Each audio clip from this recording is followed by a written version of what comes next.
नमस्कार किसान भाइयों, यदि आपने इस साल धान की फसल लगाई है और आपके धान की फसल लगभग 8, 10 या 12 दिन के आसपास हो चुकी है और आप उसमें पहली खाद लगाने की सोच रहे हैं, तो आज की इस वीडियो में मैं आपके लिए एक ऐसी खाद लेकर आया हूं। यदि आप इन्हें पहली खाद के रूप में लगाते हैं तो मैं आपको गारंटी देता हूं, इस खाद को डालने के बाद आपकी धान की फसल में प्रत्येक पौधे से लगभग 50 से 70 कल्ले आसानी से निकल आएंगे। यानी कहने का मतलब है कि फुटा भी ज्यादा होगा, कल्ले भी ज्यादा आएंगे और फसल एकदम हरी भरी रहेगी और फसल की जो ग्रोथ है वो मेंटेन होकर चलेगी। ऐसा नहीं कि आपकी जो फसल है वो एकदम भागेगी या उसकी लंबाई जो ज्यादा बढ़ेगी, एकदम मेंटेन होकर चलेगी। फसल धीमे धीमे बढ़ेगी और उसके अंदर जो ग्रोथ है वो ज्यादा होगी, जिसमें जो तना आएगा, जो ब्यात आएगा, उसका जो फटाव आएगा वो मोटा रहेगा और प्रत्येक ब्यात में, प्रत्येक कल्ले के अंदर बाली आएंगी। कभी कभी क्या होता है कि जो धान की फसल होती है उसमें ब्यात बहुत होता है, कल्ले बहुत होते हैं, परंतु जो बालियां होती हैं वो लगभग कुछ ही कल्लों में आती हैं, सब में नहीं आती हैं।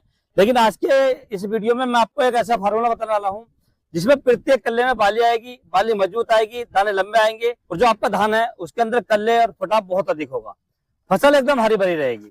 तो इसके लिए किसान भाई आपको मार्केट से लेकर आने हैं। सबसे पहले आपको लेकर आना है एक पीजीआर यानी प्लांट ग्रोथ रेगुलेटर। इसमें किसान भाई ये टेक्निक होता है, ये होता है ट्राइकोंट्रोल, दानेदार आता है, ये 0.05% 500 ppm में होता है। ये इसकी मात्रा आपको लगभग 5 किलोग्राम प्रति एकड़ लेनी है। ये किसान भाई हमारे धान की फसल में क्या करता है, पौधे की ग्रोथ को रोकता है और नीचे से फुटाव निकालता है, जिससे कल्ले अधिक होते हैं, फुटाव अधिक होता है। दूसरे किसान भाई इसमें हमने लिया है पहली खाद के रूप में मोनो जिंक यानी जिंक सल्फेट। इसके अंदर 33% जिंक होती है और 15% इसके अंदर सल्फर आती है किसान भाइयों, जो धान की फसल के लिए बहुत ही जरूरी होती है। जिंक सल्फेट की मात्रा आपको लगभग 5 किलोग्राम प्रति एकड़ लेनी है किसान भाइयों। और तीसरा लिया हमने फेरस सल्फेट। इसके अंदर फेरस जो होता है 19% होता है किसान भाइयों। ये धान की फसल के लिए एकदम हरापन लाता है, जड़ों का विकास करता है, पौधों का विकास करता है और पौधों में जो ग्रोथ होती है, जो फटाव होता है, उसे एकदम मजबूत करता है। फेरस सल्फेट की मात्रा आपको लगभग 10 किलोग्राम प्रति एकड़ लेनी है किसान भाइयों। और चौथी खाद किसान में हमने लिया है नाइट्रोजन यानी यूरिया। यूरिया का हमने एक बैग लिया है 1 एकड़ के लिए, यानी हमारी जो जमीन है वो 1 एकड़ है, इसके लिए हमने 45 किलोग्राम यूरिया लिया किसान भाइयों। ये सारी खादें आपको मार्केट से लेकर आनी है। मार्केट से लाने के बाद में इन्हें अच्छे से मिक्स करना है। किसान भाइयों, खाद को मिक्स करने का जो सबसे अच्छा तरीका है, आपको एक पन्नी लेनी है या कोई भी कपड़ा लेना है, उस पर आपको सबसे पहले यूरिया लेना है। यूरिया के कट्टे को खोल कर डाल देना है। उसके बाद उसके अंदर आपको ऐड करना है जो पीजीआर आपने लिया था 5 किलोग्राम, ये आपको ऐड करना है।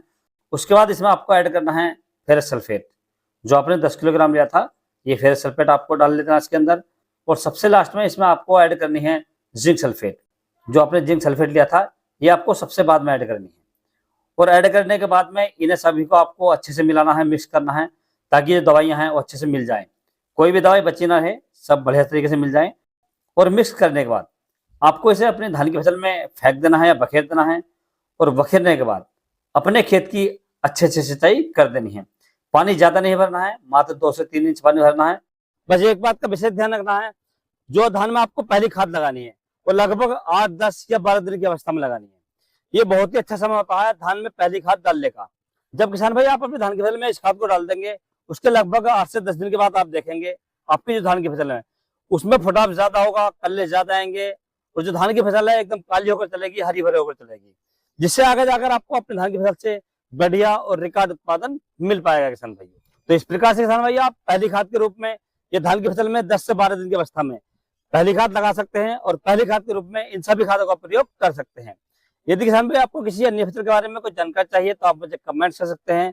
और यदि मेरे द्वारा दी गई जानकारी आपको अच्छा लगी हो, वीडियो पसंद आया हो, तो वीडियो को लाइक करें, शेयर करें और चैनल को जरूर सब्सक्राइब करें। तो मिलते हैं अगले वीडियो में, तब तक के लिए जय हिंद, जय जवान, जय किसान।